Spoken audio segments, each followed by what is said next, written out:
good morning আছোঁ হাতীগাঁও চাৰিআলি বহুত বেছি গৰম বন্ধুসকল বেলেগৰ গোলনি কৰিলে বহুত প্ৰব্লেম বিশ্বাস কৰিব 6টামান বজাতে উঠিছোঁ উঠি গা চা ধুই আহি গৈছোঁ মানে আজি লোকেলত ডিউটি দিছে মালিকে মালিগাঁও যাম মালিকৰ মানে কিছুমান কি বুলি কয় ৰেলৱেৰ কামো কৰে মালিকে তো ৰেলৱেৰ কামৰ মানে অলপ বস্তু কিবা ডিচিপ্লিন কৰিব যাম মানে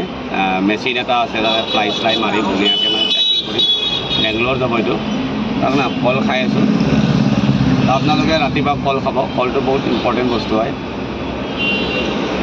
30 টকাত কিনি লৈ আহিছোঁ বন্ধুসকল মজাকৈ এটা বাগৰাই দিলে আৰু এটা বাগৰাই আছোঁ জীয়াই থাকিব লাগিব ন বন্ধুসকল এনাৰ্জি মানে ইয়ে ধৰি ৰাখিব বেলেগে ধৰি থাকিব নোৱাৰে আৰু মানে মেইন কেছটো আমি অলপ নিচাও খাওঁ ন সেইটো কাৰণে তো চাই থাকিব ভিডিঅ'বিলাক বাহিৰত যোৱা নাই গাড়ী মণিপুৰ লোড আছে মণিপুৰটো জানে পূৰা বন্ধ হৈ আছে সেইটো কাৰণে মালিকে কৈছে যে বাহাৰ মে তো নেই গিয়া না তো থোড়া লোকেল মে দো এক টিপ মাৰ দো উপায় নাই বন্ধুসকল দৰমহা দি আছে কামটো মালিকৰ কথাটো শুনবই লাগিব ন নহ'লে ক'ত পইচা দিব সেইটো কাৰণে